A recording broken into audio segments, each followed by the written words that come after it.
Some mixed reaction to President Biden's surprise announcement during the State of the Union that he's ordering the U.S. military to build an emergency port in Gaza. Jerusalem correspondent Daniel Cohen is live for us now in Tel Aviv with what we need to know about the Biden plan and the truth about why aid hasn't yet reached civilians. Daniel? Mike, Emma, one of my sources who speaks for the Israeli government just told me off the record President Biden is talking about this emergency port in Gaza like it's a done deal. It's not. Prime Minister Netanyahu's office is reportedly welcoming that plan, but others in the defense ministry are saying that that news came from the president as a total surprise. Israel says there are no limits on the amount of humanitarian aid it allows to flow into Gaza. This week, the United States completed a second round of airdrops, almost 80,000 meals, water, medicine. Israel reports close to 14,000 aid trucks have been allowed into Gaza since the start of the war. The problem is armed terrorists are stealing supplies. No one is going hungry if they're a Hamas fighter. Those people are underground while their people are suffering. Their leaders are living at large in Qatar and making statements about our hostages, the 134 hostages, men, women, children, babies being held, a crime against humanity.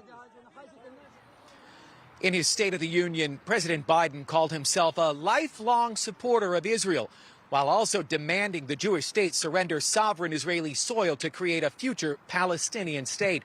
He called for Israel to do more to protect Gazan civilians, while far-left Democrats, including Rashida Tlaib, proudly displayed the black and white checkered scarves worn by Hamas terrorists.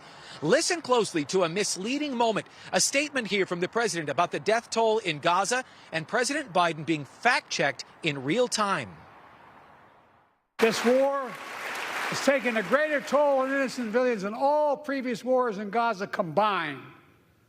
More than 30,000 Palestinians have been killed, most of whom are not Hamas. A voice from the gallery may be heard shout, "Says who?" when the president announced that 30,000 Palestinians killed. That statistic, by the way, from the Gaza Health Ministry, which, as you know, which our audience knows, and I know you know, is run by the terror organization Hamas. Now, regarding the Gaza port plan, Emma, Mike, President Biden says no American boots on the ground, but there are still major questions, logistical and operational ones, that are still yet to be answered. Mike, Emma, back to you. All right. And also, by the way, Daniel, it seemed as though there were some protesters outside the State of the Union address. So before the president even got inside the chambers, tell us about that. There was a roadblock outside. Those were, the ceasefire now crowd, and it looked like they were sort of given a lot of leeway and a lot of latitude to do what they wanted to. But I believe, as you were playing just a few moments ago here on this show, there was a Gold Star father who stood up in defense of his son, Nikouri, right? Kareem Nikouri.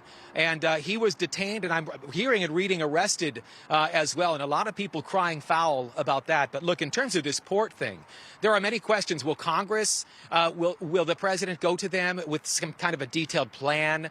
Some people are saying that it's just unnecessary, that it kind of sounds like pie in the sky. You know, the issue isn't transportability or transferability. Aid is getting into Gaza. The biggest question is they build this port. Okay, how do you keep those supplies out of the hands of Hamas, Israel's enemy? Yeah, and how do you build a temporary port with a pier without having boots on the ground, Daniel? I think a lot of people are asking questions about the logistics of what that means. Big security questions there as well. Yep, exactly. Absolutely. All right, Daniel Cohen reporting live from Tel Aviv. Daniel, thank you.